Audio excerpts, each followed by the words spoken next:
So what's up, man? What's going on, everybody? Welcome back to another episode of my Hybrid TV family. We're gonna get back to it once again, man. You see by the title today, we're gonna talk about the Ghislaine Maxwell situation once again. All right, the Epstein situation. All right, basically the whole Epstein case situation once again. A lot of things have been happening under the radar because mainstream media doesn't want to pick this up. I mean, as y'all know, quite frankly, this is probably one of the biggest cases in a lifetime, man. I mean, it just shows how corrupt and disgusting all these people in power really are, all right? Because it has to do with presidents, kings and queens, politicians. It goes deep, man. It goes deep into the world child trafficking ring, and it just exposes it all, man. But somehow this is not big news anymore because the whole COVID situation. All right, so anyway, let's get into the first little topic I'm gonna talk about. Is Ghislaine Maxwell, man. The last episode I talked about how she wanted to post $28.5 million bail. All right, and the update is, so I guess the judge denied bail. All right, judge 28 point. I don't know if y'all can see this. I'm gonna zoom in a little bit. Judge $28.5 million bail package for Epstein X, not a close call. All right, a judge says a $28.5 million bail package proposed by lawyers for Jeffrey Epstein's ex-girlfriend only strengthened the reasoning for keeping her locked up until her July trial.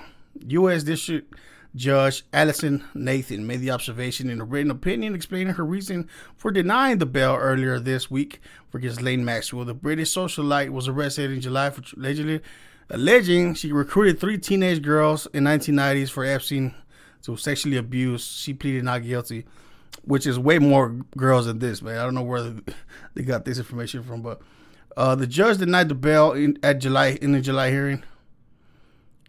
Defense lawyers recently asked for a bail again.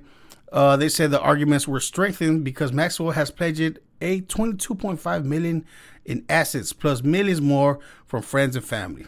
I mean, these assets are from a child trafficking business, which is more disturbing. So the judge did deny bail, so she will not be getting out, supposedly, allegedly. We don't really know. I mean, there's never even been a booking picture. We never even seen a booking picture for Ghislaine Maxwell, so it's still on the fence of what's really going on. So that's that because we talked about it in the previous episode, and I kind of wondered what they were going to do. I mean, $28.5 million is a lot of money. You know how greedy the government is about money. So I thought probably the courts would accept it, but thankfully they denied it. But at the same time, we don't really know what's really going on behind the scenes or if she's even in jail or not. Anyway, all right, so we're going to continue with the Epstein case. Something that has to do with it, kind of.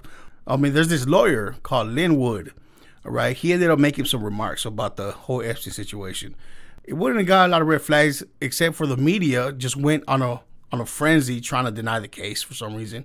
So this lawyer, Linwood, came out and kind of just said, basically he came with the allegations that Epstein is not dead. He's alive. But, it's very, very probable, man, because you have seen the images of his corpse. I mean, a lot of facial features didn't match up. His ear lobes didn't match up. Maybe I didn't see those pictures. And there's been a lot of speculation about if Epstein is even dead at all. Did he even die? Did they even get him, or did he just buy his way out? I mean, he's involved with a lot of powerful people, so he could have blackmailed somebody to force his escape. But anyway, let's look at some articles, man. I mean, this is Trump's lawyer. Trump lawyer Linwood says Jeffrey Epstein is still alive in a bizarre conspiracy tweets. I mean, this is what the media says, man. A conspiracy theory touting lawyer championing Donald Trump's election fraud claims also he believes that the notorious child sex trafficking Jeffrey Epstein is still alive. Oh, Lynn Elwood, a lawyer who represented Kenosha shooter Kyle Rittenhouse, and who has taken up Trump's claim that massive election fraud cost him 220 election, made the claim on Twitter without providing any evidence. Epstein died in prison in 2019 after he was charged with sex trafficking and conspiracy to trafficking minors for sex. All right. They can't even admit that he was trafficking minors for sex. It's just a conspiracy. Mr. Wood's latest bizarre statement was made as a part of a layered cake of conspiracy theories while he was advancing a theory that the Chief of Justice John Roberts has something to do with the death of Justice Antonin Scalia, who died in 2016. So this dude was kind of blaming this dude, John Roberts, which it gets weird. He says, I am fully aware of the onslaught attacks being made against me based on the revelations about Chief Justice John Roberts. Before attacking me, maybe fair-minded people would first ask Roberts to tell the truth. Mr. Linwood L. tweeted on Thursday. Or ask Jeffrey Epstein. He is alive. So he kind of just spilled the beans that he is alive. Epstein's death was ruled a suicide, and Mr. Scalia died of a natural causes at the age of 79. Mr. Lynn's conspiratorial tweets began Wednesday when he questioned why Justice Roberts was discussing Mr. Scalia's successor prior to his death, insinuating that Justice Roberts knew impending his death. Justice Scalia was nearly 80 years old with history of high blood pressure and heart issues. I mean, they're trying to tell you he was about to die anyway. I mean, these are his tweets right here. I am fully aware of the onslaught attacks being made against me based on revelations of Chief Justice Roberts. Before attacking me, maybe fair-minded people would first ask Roberts to tell the truth, or ask Jeffrey Epstein. He's alive. All right. So after pondering Justice Roberts' motives, he then asked if the Chief Justice was a member of any club or cabal requiring minor children as an initiation fee. Justice Roberts has no publicly replied to the tweet. He then went to allege that Justice Roberts arranged for the illegal adoption of 2 children for Epstein, claiming Epstein knows pedophilia. I mean, it gets kind of confusing right there, but I just want to kind of break it down. I mean, the reason I'm only mentioning is because, the media is going in a frenzy right now. They're trying to backtrack his statements and just trying to convince everybody that this is just a conspiracy theory and this and that and blah, blah. And how there's no factual evidence behind his claims. But, the media doesn't do anything to actually prove anything that they say anyway. I mean, they just go based on their feelings, basically. I mean, guys, I'm basically just saying when there's this much effort to silence somebody or try to discredit somebody, it means that he probably hit a nerve. And the media is on a frenzy right now trying to cover his tracks. And just say it's just a conspiracy theory. I mean, this is how it works. We all know. It just brings a lot of eyebrows and just gets my attention when there's so much effort to silence and discredit this dude because the media doesn't like it. It struck a nerve. When people speak out their mind, it strikes a nerve, and that's what's happening. But anyway, let's proceed to the next part of the story, which gets kind of more strange, all right?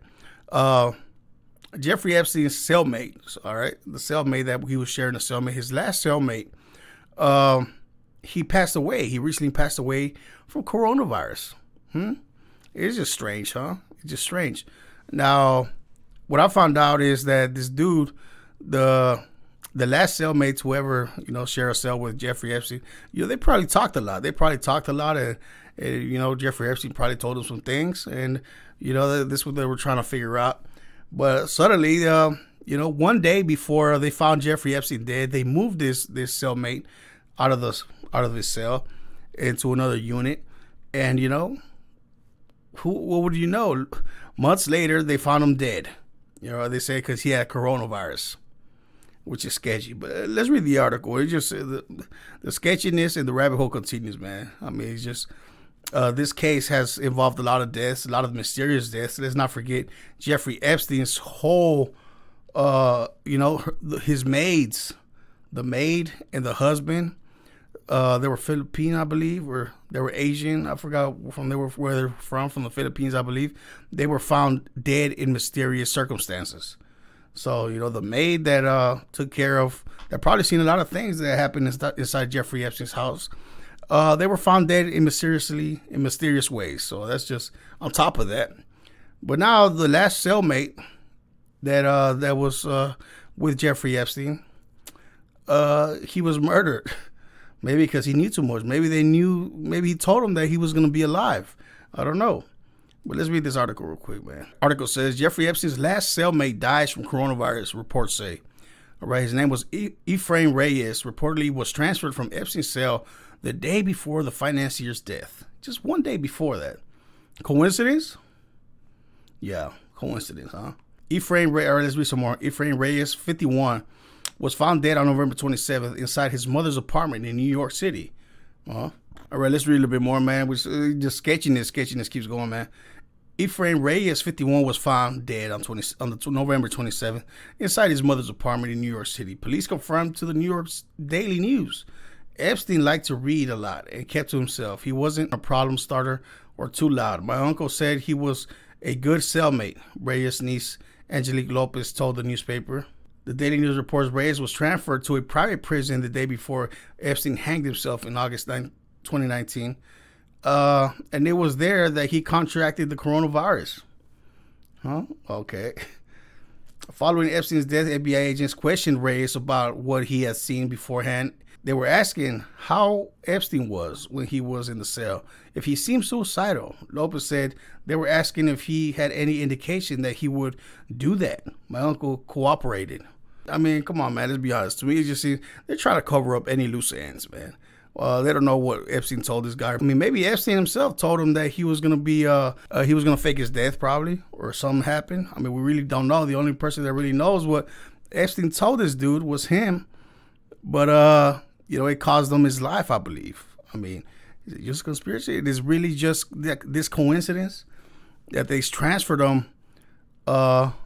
First of all, they transferred him for no reason one day before this dude killed himself, supposedly, allegedly.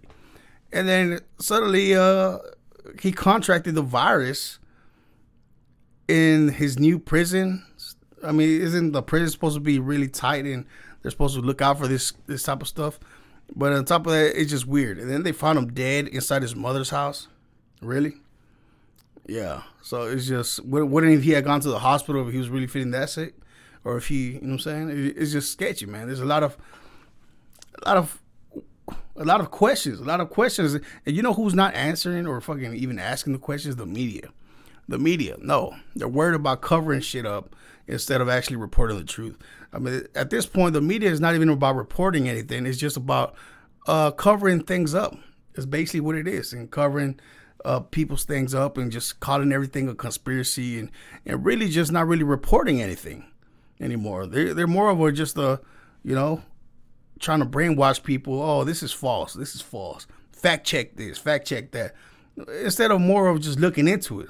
Because it really doesn't help their agenda or whatever they're trying to achieve. It's just ridiculous, man. But if you ask me, man, they're clearly just silencing everybody right now. They're silencing everybody with this case, and it's just the rabbit hole just keeps continuing, man. This is just another casualty in the silencing of the Epstein case. And yeah, man. So this is it, man. But anyway, leave your comments down below. Let me know what y'all think. Is this just a coincidence that Jeffrey Epstein's last cellmate to see him alive mysteriously dies of COVID-19? Do y'all buy this shit, man? I mean, leave your comments down below. Let me know what y'all think. But anyway, this is MOE for the 713. I'm going to see you on the next episode. Bam.